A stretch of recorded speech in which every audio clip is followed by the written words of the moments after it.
The Black Water. The midnight tide was supposed to be a dream vacation, 5 days of luxury aboard a state-of-the-art cruise liner, complete with endless buffets, lavish pools, and entertainment to rival the best resorts on land. But something had gone horribly wrong. 2 nights ago, the ship had stopped moving. No explanation was given. The captain had made a vague announcement about temporary mechanical issues, but no one could reach land, the navigation systems weren't working, and worst of all, the ocean surrounding them had changed. The water was no longer the deep blue of the Atlantic. It had turned black. Not dark like the depths of the sea at night, but an unnatural, inky void that refused to reflect light. It was as if the ship was floating in an endless pool of thick oil. The waves were sluggish, heavier than they should have been, as if the ocean itself was watching. Passengers whispered among themselves, growing restless. Panic was beginning to set in. The crew did their best to maintain order, but their smiles had faded, their eyes darting nervously toward the endless black abyss stretching beyond the deck. And then, the first person disappeared. Lauren Matthews leaned against the ship's railing, staring at the thick, undulating blackness below. It didn't move like real water. It swirled, twisting in slow, unnatural spirals, and every now and then, she thought she saw something shift just beneath the surface, something too large, too slow, too aware. Her fingers curled tighter around the cold metal railing. It had been 2 full days since the ship had lost power, and the passengers were growing restless. No internet. No satellite phones. No emergency beacons. The crew claimed everything was under control, but Lauren knew better. Something is wrong. Just last night, a woman had screamed so loud it woke up half the ship. By the time security arrived, she was gone. Her husband swore she had been standing right beside him when something pulled her over the railing. The crew insisted she must have jumped. But Lauren had seen the look in the man's eyes. She knew he was telling the truth. A cold breeze swept across the deck, carrying the faint scent of decay. Lauren shuddered. The air had changed since the ship had stopped moving, thicker, damp, carrying a faint metallic tang like rusted metal and rotting seaweed. She turned to leave when she heard it. A whisper. It was faint, almost lost in the hum of the ship, but it was there. A voice, distant and wrong, rising from the black waves below. Her heart pounded. Slowly, she turned back to the water. The surface had stilled. The unnatural swirling had stopped, the thick liquid now eerily smooth, like black glass. And then, a ripple. Small at first, then larger, spreading outward in slow, deliberate rings. Something was rising from the water. Lauren's breath hitched as she saw a shape break the surface. A hand. Dripping. Black. Fingers too long, joints bending the wrong way. Another hand followed. Then a face, pale, waterlogged, its eyes black pits, mouth hanging open in an endless scream. It wasn't possible. It was the woman who had vanished last night. Lauren stumbled backward, her breath coming in ragged gasps. The thing in the water turned its head toward her, its mouth twitching as if it were trying to form words. But the voice. The voice came from beneath the ship. Low. Guttural. Hungry. Lauren ran. She didn't stop until she reached the main deck, her heart hammering so hard she thought it would explode. All around her, passengers laughed and drank, completely unaware of what was lurking just below them. She had to tell someone. But would they even believe her? As she turned to find help, the ship's intercom crackled to life. The captain's voice echoed through the speakers, but something was wrong. His words were slow. Slurred. Distorted. Passengers, please return to your rooms. Stay inside. Do not look at the water. We are handling the situation. Everything is under control. Lauren looked around, expecting panic, but no one reacted. The passengers continued drinking, laughing, as if they hadn't even heard the announcement. Her stomach twisted. Something was very, very wrong. And then, as she turned her head back toward the black water, she saw it. A row of pale, drowned faces floating just beneath the surface. Watching. Waiting. And smiling. Lauren barely slept. The captain's eerie announcement repeated in her head, his distorted voice a haunting echo. Every time she closed her eyes, she saw those pale faces beneath the water, staring up at the ship, their black, empty eyes unblinking. She needed answers. By morning, the ship's hallways were quieter than usual. Too quiet. Normally, passengers would be crowding the buffet, the pool deck, the casino. But as Lauren walked toward the main atrium, she noticed something chilling. There were fewer people. Had she imagined it? Maybe people were staying in their rooms, waiting for news. But an uneasy weight pressed against her chest. She had a terrible feeling that more people had disappeared. She reached the front desk, where a young crew member stood stiffly, his uniform neat but his face pale and sweating. "Excuse me," she said, lowering her voice. "I need to talk to someone in charge." The man's lips barely moved. "Ma'am, please return to your room. The captain has advised." "I know what the captain said." Lauren leaned closer. "I saw something last night. The water isn't normal. People are missing. And I think a shadow fell over them." Lauren turned slowly. A tall man in a captain's uniform stood behind her, his expression unreadable. But something was wrong. His skin looked damp. His eyes were glassy, black veins creeping from the corners like ink bleeding through paper. "Miss Matthews," the captain said, his voice deep, oddly gurgling. "Everything is fine.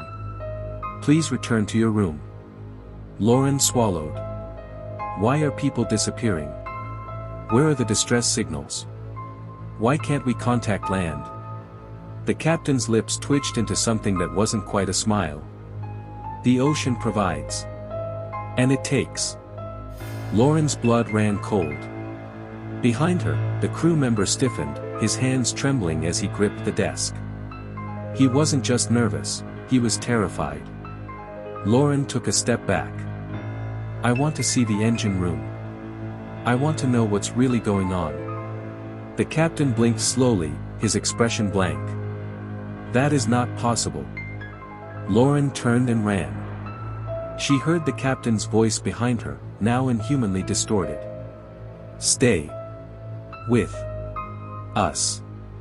She did not look back. Lauren burst into the lower decks, the air growing thicker, humid, tinged with a strange metallic stench. As she rounded the corner, she nearly collided with a man in a mechanic's uniform, one of the ship's engineers. He grabbed her shoulders. "You need to get below. Now." "What? Who are you?" Lauren stammered, glancing around. "What's happening? We don't have time. Come with me. I can show you." He pulled her toward a maintenance door and yanked it open, revealing a dark stairwell leading deep below deck.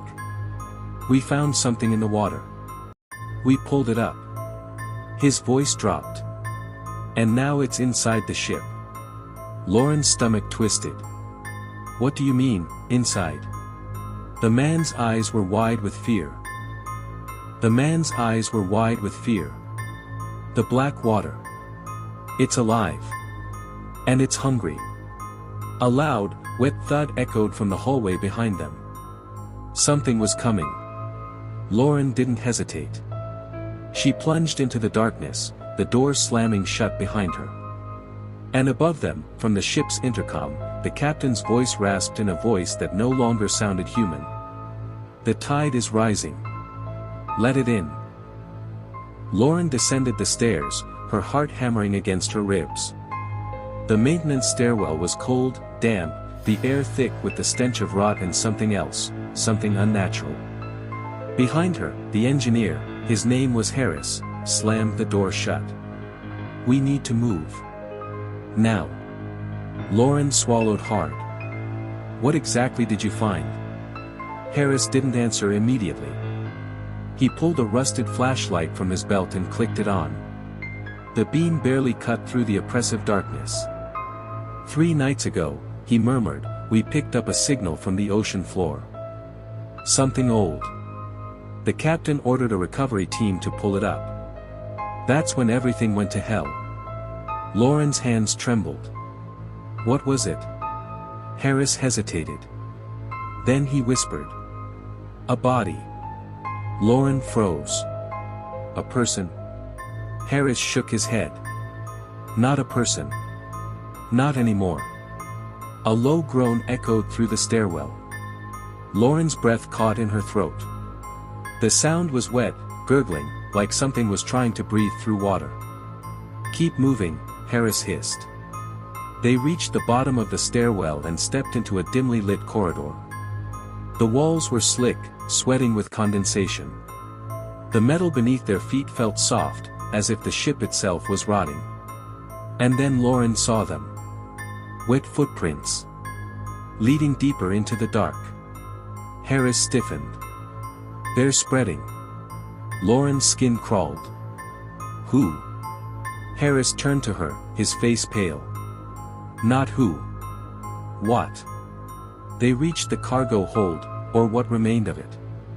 The ceiling dripped with black sludge. The floor was flooded with dark water that didn't ripple, didn't move naturally. It just pulsed, like a living thing. And in the center of the room, something floated. Lauren clamped a hand over her mouth. It was a corpse, swollen and pale, its skin stretched too tight over its bones. The eyes were missing, replaced by 2 pits of black liquid. The mouth hung open, releasing a low, bubbling whisper. Harris gritted his teeth. We should have burned it. We should have never pulled it aboard. Lauren stepped closer, her pulse pounding. The corpse twitched. And then it spoke. Let us in.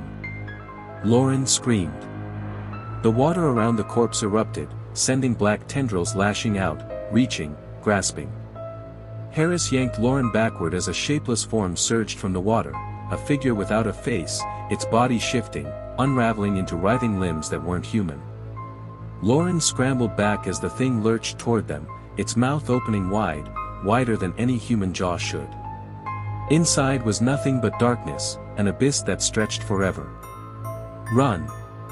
Harris bellowed. They tore down the corridor, the sound of sloshing, dragging bodies behind them. But as they ran, the ship itself began to change. The walls pulsed. The metal twisted, softened, as if turning into flesh. A distant moaning rumbled through the ship, not from any engine, but from something alive. The ship was becoming part of the water. Lauren felt it in her bones. The midnight tide was no longer just adrift. It was becoming something else. And whatever was beneath them, whatever had called them here, wasn't going to let them leave. Lauren and Harris ran, their breath coming in ragged gasps as the ship twisted around them. The walls were changing, metal warping into something pulsing, alive. The hallway ahead stretched and contracted, as if the ship itself were breathing. A wet, slithering sound echoed behind them. Lauren chanced a glance back and nearly screamed. The thing that had risen from the black water was following them. Its shape shifted, limbs extending and retracting like liquid. Its head, if it even had one, bulged, then split apart, revealing something that wasn't a mouth but wanted to be. The sound it made was a deep, gurgling whisper, like the ocean itself was speaking. Come back. Lauren grabbed Harris's arm. Where do we go? We have to get to the engine room, he gasped. If we can shut down the core, maybe. A sharp crack echoed through the hallway. The floor beneath them shuddered. Then, it split open. Lauren screamed as she plummeted downward, cold air rushing past her. The world blurred. She hit something wet. Lauren's head burst above the surface, gasping for air. She was in water. But it wasn't normal water. The black tide swirled around her, thick as oil, alive. It clung to her skin, pulling, grasping. Beneath the surface, shadows moved, limbs reaching toward her. Something brushed her ankle. Lauren thrashed, her breath coming in panicked gasps. She kicked upward, flailing, struggling to stay afloat. The water felt wrong, too heavy, like it wanted to drag her down. Then she saw them. The faces. Dozens of bloated, eyeless faces rising from the water, their mouths hanging open, whispering. "Let it in." Lauren choked back a scream. Her fingers clawed at the slippery walls, but they were smooth, too wet, offering no grip. The black water was rising, the faces coming closer. A hand grabbed her wrist. She barely had time to react before she was yanked upward. Harris pulled her out of the water, dragging her onto a narrow ledge. He was soaked, his face pale, eyes wide with horror. "We have to move," he shouted. Lauren coughed, her lungs burning. "What is this?" Harris's face was grim. "It's the ship. It's becoming part of it now." Lauren's stomach twisted. Becoming part of what? Harris turned toward a massive hatchway ahead. The heart of it. The place where it all started. They forced their way through a rusted door, stepping into a vast, cavernous chamber. Lauren's breath hitched. The room was flooded. Black water sloshed ankle deep, but in the center, it swirled downward, like a whirlpool leading into an abyss. And suspended above it, hanging like a corpse on a hook, was the captain. His body was bloated, his uniform soaked and clinging to his flesh. His mouth was moving, but no words came out, only bubbles of black liquid. Harris stepped forward, his voice a whisper. "Oh, God." Lauren barely had time to react before the captain's eyes snapped open. And he smiled. The black water erupted, tendrils of liquid lashing out. The whirlpool widened, and a deafening moan filled the chamber, a sound that came not from the captain, but from below. From the thing beneath the ship. Lauren and Harris stumbled back as the captain's body convulsed, his arms stretching, bones cracking as he twisted into something inhuman. "You were never meant to leave," the captain gurgled, his voice thick with water. The whirlpool below shrank, not closing, but pulling inward, revealing something worse. A doorway. Not to the ocean. But to somewhere else. Somewhere that had been waiting. Lauren barely had time to scream before the black water surged forward, pulling them in. And everything went dark. Lauren's lungs burned as she tumbled through the darkness, the black water swallowing her whole. There was no up, no down, only the pressure crushing her, pulling her deeper. And then, as suddenly as it had taken her, the water spat her out. She landed hard, her body slamming against something wet, organic, breathing. Lauren gasped for air, coughing out thick, oily liquid. The world around her was impossible. A cavern stretched in all directions, but it was not made of stone. It pulsed. The walls moved, shifting like muscle, veins of black liquid pumping through them like blood. And in the center of the vast space, something rose from the dark. A towering mass, neither liquid nor flesh, shifting between forms, its shape never settling. It wasn't just a thing. It was the source. The heart of the black water. Lauren turned to Harris. He was on his knees, his hands trembling. His face was pale, his eyes unfocused. "This is it," he whispered. "This is what was calling to us." Lauren grabbed his arm. "We need to get out of here." Harris didn't move. Because the voices had started again. A chorus of whispers, rising and falling, calling, pleading. "Let it in." Lauren's stomach twisted. From the darkness, figures emerged. Men and women, their bodies bloated, waterlogged, their skin peeling away in strips. Their mouths hung open, black liquid pouring from their lips. They weren't alive. But they weren't dead either. They had been here too long. And now, they were part of it. Lauren yanked Harris to his feet. Move. The figures lurched forward, their arms outstretched, dragging their rotting feet across the wet floor. Their eyeless faces turned toward her. And they screamed. The sound was wrong, garbled, like voices speaking underwater. It rattled inside her skull, turning her thoughts to static. Harris staggered. I can't. Lauren slapped him hard across the face. Stay with me. Harris blinked. And then he ran. They sprinted across the shifting floor, their feet slipping in pools of black liquid. The walls shuddered, and something massive stirred within them. A low, guttural groan rumbled through the cavern. The black water was waking up. A hand grabbed Lauren's ankle. She kicked, twisting away from the bloated corpse pulling itself from the liquid. Its jaw hung loose, its tongue split down the middle. It gurgled, a thick stream of blackness spilling from its throat. Lauren stomped on its wrist. The bone snapped, but the thing didn't let go. It was stronger than it should have been. And then, the floor cracked open beneath her. Lauren and Harris tumbled forward, landing in front of the towering mass. The air pulsated, thick with heat, the scent of brine and rot filling their lungs. And then, the mass spoke. Not with a voice. With 1,000 voices at once. You were never meant to leave.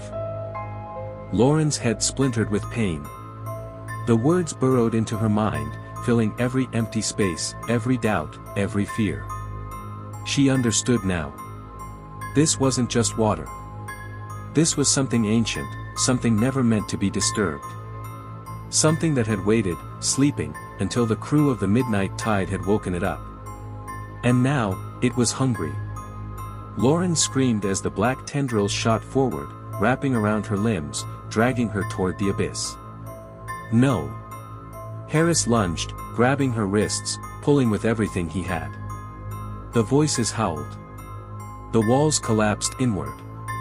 The mass shuddered, its form breaking apart, revealing the endless darkness behind it. And then, Harris let go. Lauren's body plunged into the abyss, the black water consuming her whole. Her last thought before the dark took her was a single, whispering voice. You are ours now. Lauren fell. The abyss swallowed her, the black water filling her lungs, her veins, her mind. Every thought was stripped away, leaving only the whispers. They burrowed into her skull, pressing against the inside of her eyes. You are ours now.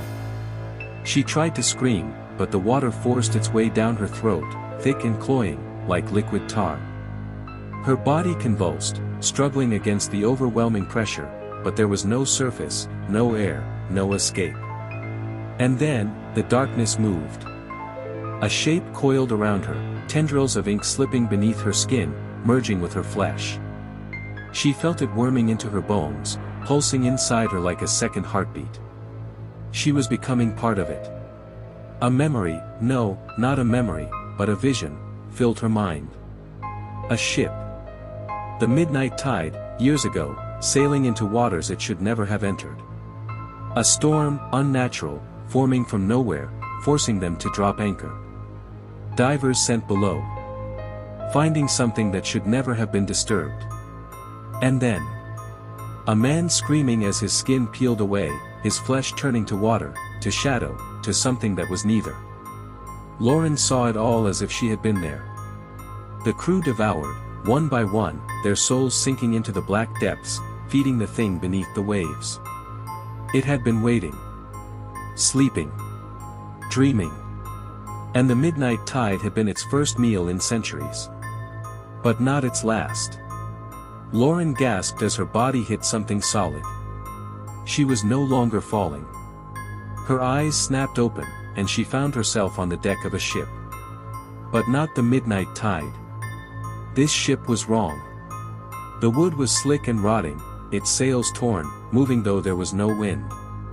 The crew stood motionless at the helm, but they were not men anymore. Their faces were bloated, discolored, their bodies dripping with thick, black water. Their eyes were empty sockets, mouths gaping open in silent screams. And at the center of the deck, something shifted. A figure, taller than any human, its form writhing, shifting, its outline never staying still. Lauren knew what it was. The captain of the Black Water. The one who had called them here. The one who had been waiting for her. Its voice slithered into her mind, bypassing her ears entirely. You cannot fight it. Lauren staggered backward. You're wrong. The captain laughed, a deep, gurgling sound. The crew began to move, stepping toward her with inhuman slowness, their feet making no sound on the wet wood. Lauren's heart pounded. She turned, searching for a way out, but the ship stretched forever in all directions. The horizon was black, the sea endless. She was trapped. No. Not yet. A glint of steel caught her eye, a rusted harpoon gun, leaning against the ship's railing. She lunged for it. The crew rushed forward. She spun, fired. The harpoon tore through one of them, but the wound did not bleed. Instead, black water gushed from the hole, spilling onto the deck like an open drain. Chapter 7, The Abyss Stares Back. Lauren sat against the cold metal railing of the midnight tide, her body trembling, her mind reeling. Harris was talking, saying something urgent, but his words were muffled, as if she were still submerged in that endless, black abyss. The ocean stretched before them, unnaturally still, its surface like obsidian glass. No wind. No waves. Just an endless, suffocating void. Lauren knew it was still there. Watching. Waiting. Something inside her had changed.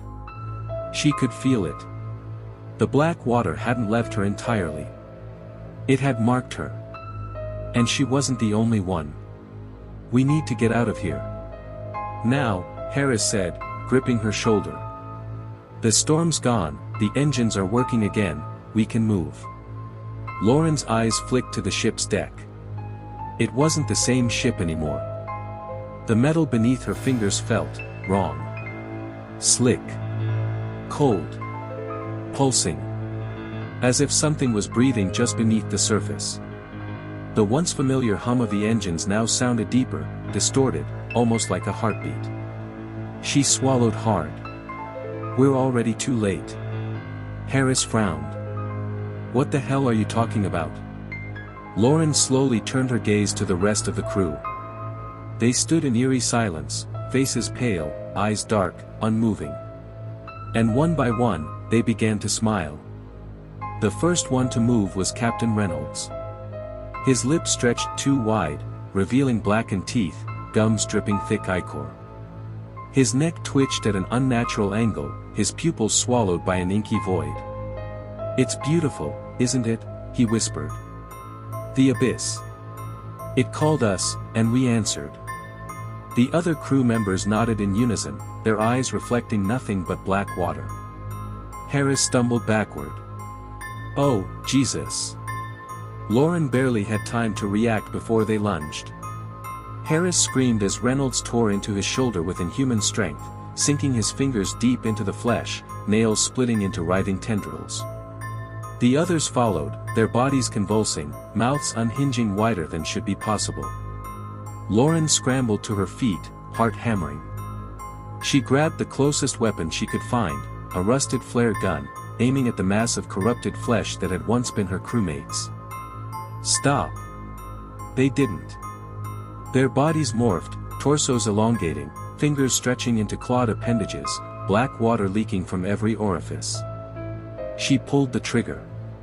The flare ignited the nearest creature, setting its flesh aflame, but instead of burning, it screamed, releasing a cascade of liquid darkness. The fire was swallowed almost instantly, the flames snuffed out by the entity's unnatural ichor. They couldn't be killed. Not like this. Harris wrenched himself free, staggering toward Lauren, blood soaking his torn uniform. The lifeboats. Lauren grabbed his arm, pulling him toward the railing. Move. They ran, their footsteps splashing against the wet deck, the sound of chittering whispers echoing behind them. They reached the lifeboats just as the first abomination lunged. Harris shoved Lauren into the boat before cutting the rope, sending them plummeting into the Black Sea. The moment they hit the water, everything went silent. No more screams. No more whispers. Just emptiness. The midnight tide loomed above them, its shape shifting, metal plates melting like wax, forming something grotesque and ancient. The ship was becoming one with the abyss. And as Lauren watched in horror, the last of the crew, their bodies completely consumed, stood at the railing. Smiling. Reynolds raised a hand, his voice no longer human. "You'll come back." They all do.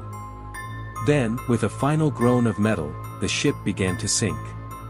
Lauren and Harris paddled frantically, the lifeboat rocking violently as the midnight tide vanished beneath the surface. The ocean swallowed it whole, leaving no trace behind. But the water remained black. And as Lauren looked down, she saw her reflection. Or rather, something wearing her face. It smiled. And the whispers returned. Epilogue, the call of the abyss.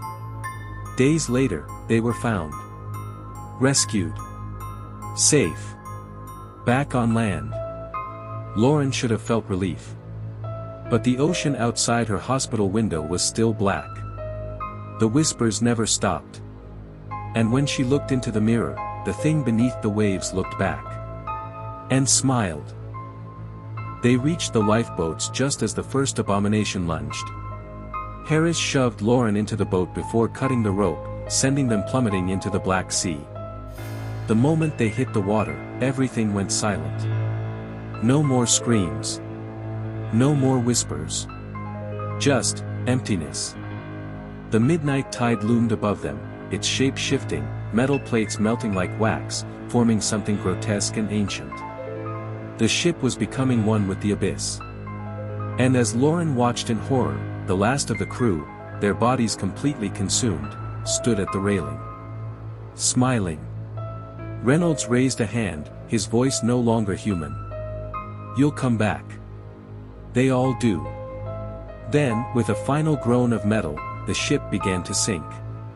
Lauren and Harris paddled frantically, the lifeboat rocking violently as the midnight tide vanished beneath the surface. The ocean swallowed it whole, leaving no trace behind. But the water remained black. And as Lauren looked down, she saw her reflection.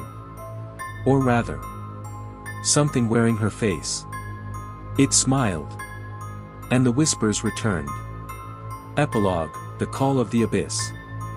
Days later, they were found. Rescued. Safe. Back on land. Lauren should have felt relief.